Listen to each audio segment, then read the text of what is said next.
Mesdames et messieurs, bonsoir et bienvenue dans cette nouvelle édition du samedi 12 novembre 2022. Dans les actualités de ce jour, 9 communes sur 17 dans le district d'Ikung connaissent actuellement des insuffisances en matière de produits alimentaires suite aux dégâts laissés par les intempéries de l'année dernière.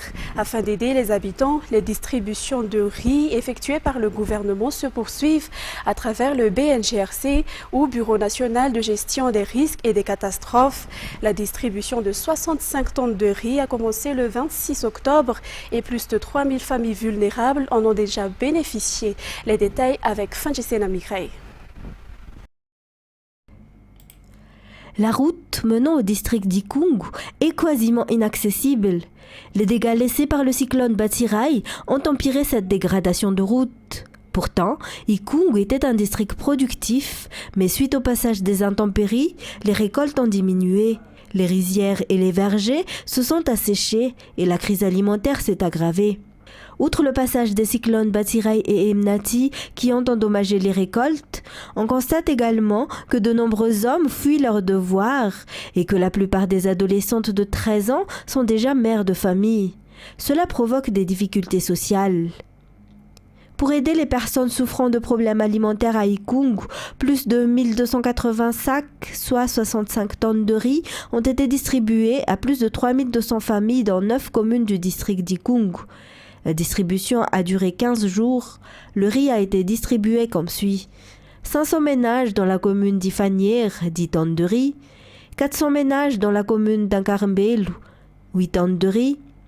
400 ménages dans la commune d'Atunding, 8 tonnes de riz, 400 ménages dans la commune de Tanakamb, 8 tonnes de riz, 400 ménages dans la commune d'Ambulmadink, 8 tonnes de riz, 200 ménages dans la commune de Saalan, 4 tonnes de riz, 300 ménages dans la commune de Belimk, 6 tonnes de riz, 200 ménages dans la commune de Tifenkat, 4 tonnes de riz, 400 ménages dans la commune de Kalafout, 8 tonnes de riz. La liste des bénéficiaires a été rédigée par le Fuktani. Les équipes du BNGRC sont descendues dans ces 9 communes, bien que les routes soient inaccessibles. En économie, plusieurs points ont été soulevés lors de l'atelier sur la croissance économique fondée sur l'humain organisé par l'OIT, les ministères ainsi que les acteurs concernés qui s'est terminé hier. L'objectif étant de permettre de jouir d'un travail décent à Madagascar tout en respectant le bannissement du travail des enfants, des droits syndicaux et des droits humains. Felanara Soul et Asnara Falzanar. 7 points ont été soulevés pour faire bénéficier d'un travail décent à Madagascar lors de la première rencontre organisée par l'Organisation internationale du travail, les ministères et acteurs concernés par le monde du travail. L'un d'entre eux est le renforcement de la mise en place du dialogue social pour la sécurité sociale sur les lieux de travail dans le secteur multilatéral. L'élaboration du plan de politique industrielle en matière sociale, la formulation des politiques de santé et de production sociale figurent également parmi ces points. Le code de protection sociale sera établi et rédigé. Pour pouvoir faire tout cela, il faut approuver la participation de Madagascar au programme Better Work. Il y aura également un renforcement des efforts des inspecteurs du travail. Tout cela est défini par le 6e engagement du président de la République qui est de développer et augmenter le taux de travail décent à Madagascar, de respecter les droits des travailleurs et des employeurs, a déclaré le chef du gouvernement, Tia Christian, hier. Le gouvernement a publié la loi sur l'agrégation agricole en juillet dernier pour promouvoir la chaîne d'approvisionnement à partir de la base. Les investisseurs et les travailleurs des zones rurales devraient la mettre en œuvre afin d'atteindre l'objectif d'un emploi décent, selon ses explications. Par ailleurs, il faudrait une révision du Code de la protection sociale pour pouvoir se pencher davantage sur la situation des travailleurs malgaches, notamment ceux qui vivent en milieu rural. Cette rencontre pour le travail décent fait suite aux idées débattues lors du Forum national des investissements pour l'émergence de Madagascar. Ensuite, la sécurité maritime sera renforcée. Les États de la région se sont convenus de la pérennisation, de l'élargissement et de la consolidation de l'architecture de sécurité maritime à travers le programme MAS 2. Cela a été décidé lors d'un atelier qui s'est tenu jeudi dernier au ministère des Affaires étrangères. Ruth Christelle Rakout Malal et Sechanchianapu. Le programme MAS 1, conçu pour mettre en œuvre la sécurité maritime, a été couronné de succès. Pour le cas de Madagascar, la contrebande de ressources naturelles et de drogue par voie maritime a diminué après la mise en œuvre de ce projet. Il y a aussi des ajustements au système militaire, y compris la marine.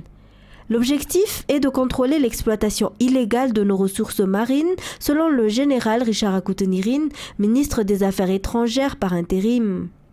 Toujours selon lui, la mise en œuvre du MAS 2 améliorera ce qui a déjà été effectué. Pour rappel, une subvention de 37,5 millions d'euros de l'Union européenne a permis de mettre en œuvre le projet MAS 1. Jeudi s'est tenu un atelier sur le projet MAS 2, présidé par le ministre des Affaires étrangères par intérim. Les pays membres de la COI, l'Union africaine et l'Union européenne, ainsi que quelques pays africains bénéficiaires du projet y ont participé. Dans un tout autre sujet, l'association Green & Cool a remporté la deuxième place au concours Prix de solutions et initiatives innovantes des jeunes francophones lors de la conférence internationale sur le climat à Sharm el-Sheikh, Égypte. Elle a proposé un projet de recyclage de l'huile de cuisson déjà utilisée en savon à usage domestique. Les détails avec Miarvoula Tsfiran. L'association Green & Cool, dirigée par Marie-Christina Cool et Razuniana Kevin Najiamas Naval, originaire de Madagascar, a remporté la deuxième place du concours Prix des solutions et initiatives innovantes des jeunes francophones à la COP27, organisée par l'OIF lors de cette conférence. Elle a proposé le projet ALTSOP, qui est la transformation d'huile alimentaire déjà utilisée en savon de ménage. Lors de la célébration de la journée de la jeunesse à la COP27 jeudi dernier, un certificat de reconnaissance d'une valeur de 2 000 € leur a été officiellement remis au pavillon de la francophonie. 80% de la population rurale ne bénéficie pas encore d'électricité, selon les statistiques officielles de l'ADER, un établissement public placé sous la tutelle technique du ministère de l'Énergie et des hydrocarbures. L'objectif pour l'année prochaine est d'augmenter le taux d'accès à l'électricité en milieu rural. À cet effet, le ministère de l'Énergie et des hydrocarbures et l'ADER ont tenu hier une réunion avec les partenaires techniques et financiers afin de trouver ensemble les solutions face aux obstacles susceptibles de bloquer l'accomplissement de cet objectif. Andriana Martina, Inzara Ranchiantsu. Si le taux d'accès à l'électricité dans le milieu rural n'avait été que 6% en 2016, actuellement, ce taux a augmenté jusqu'à 15%. Grâce aux efforts déployés par le ministère de l'Énergie et des hydrocarbures et l'ADER, ou Agence de développement de l'électrification rurale, notamment la mise en place d'un projet de promotion de l'électrification rurale par les énergies renouvelables, selon les explications de Mamsour Akoutarmanen, secrétaire exécutif de l'ADER. Nombreux sont les efforts à fournir pour pouvoir réaliser cet objectif visant l'augmentation du taux d'accès à l'électricité en milieu rural. Toutefois, la démarche à suivre pour le traitement des documents fait partie d'un des plus grands obstacles à la mise en œuvre de ce projet, selon toujours les explications. Trouver ensemble des solutions, accélérer la réalisation des différents projets d'approvisionnement en énergie électrique en milieu rural, tels sont les objectifs de cet atelier qui s'est tenu hier et qui a vu la participation du ministère de l'Énergie et des hydrocarbures, l'ADER, qui est un établissement public placé sous la tutelle technique de ce ministère et qui a pour mission la mise en œuvre de la politique du sous-secteur électricité en milieu rural, ainsi que des partenaires techniques et financiers. Cet atelier était la 9e édition selon toujours les explications. Page sportive, les championnats nationaux de karaté-do organisés par la Fédération malgache a débuté ce jour au gymnase couvert à Gourdjan, une compétition qui compte jusqu'à 722 participants. Le niveau des karatékas est très élevé, ce qui rend intéressant la compétition, déclarent les responsables. C'est Sylvain et Nzara Ranjiantsu. 3 tatamis sont utilisés en même temps ici, au gymnase couvert à Gourdjan. Le premier est destiné aux compétitions nationales pour les cadettes, les juniors ainsi que les seniors, tandis que les 2 autres sont utilisés pour la Coupe de Madagascar, catégorie enfants.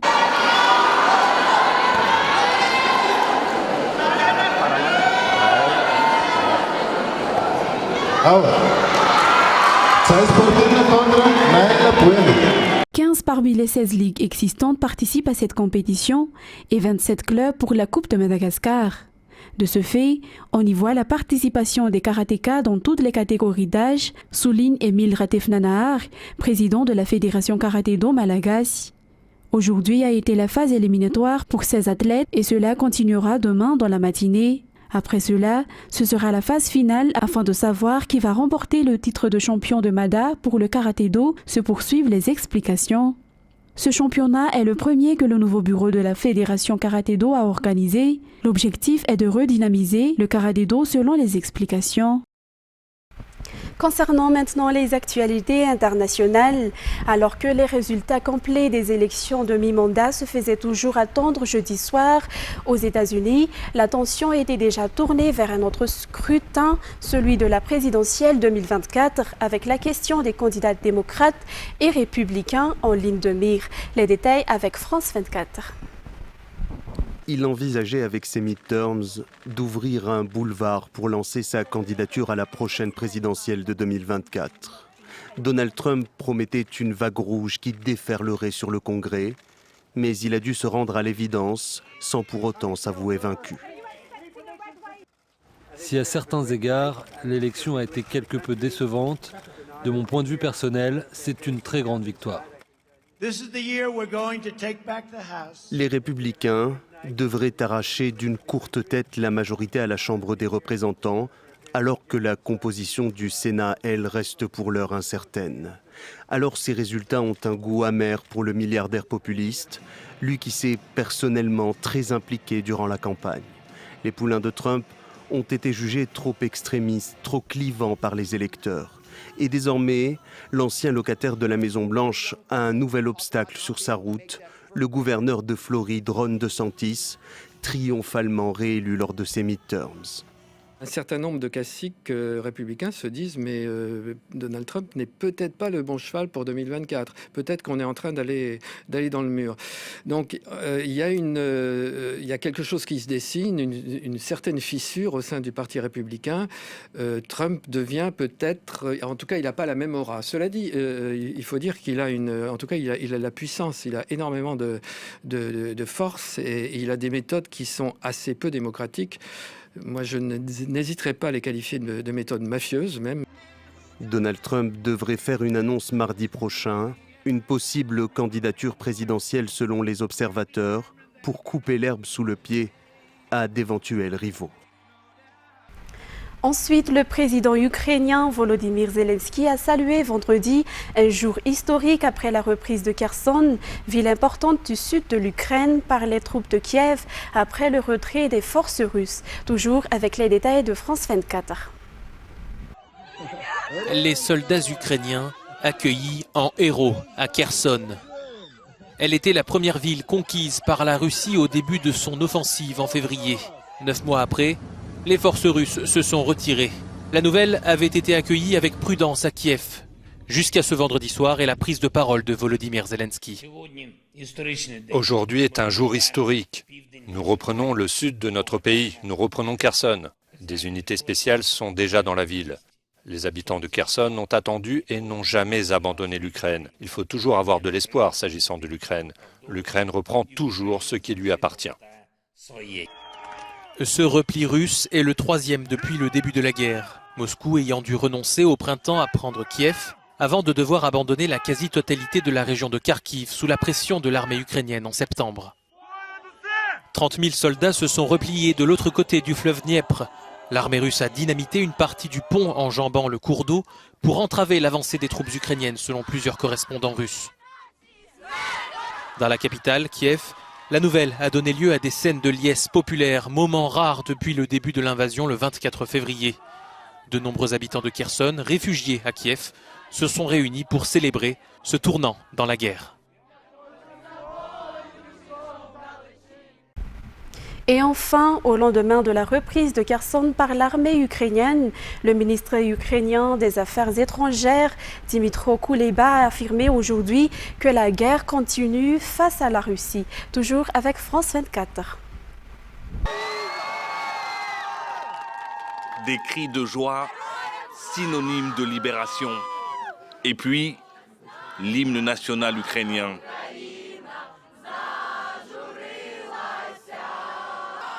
Scène de liesse à Kiev, après la reprise de Kherson par l'armée ukrainienne.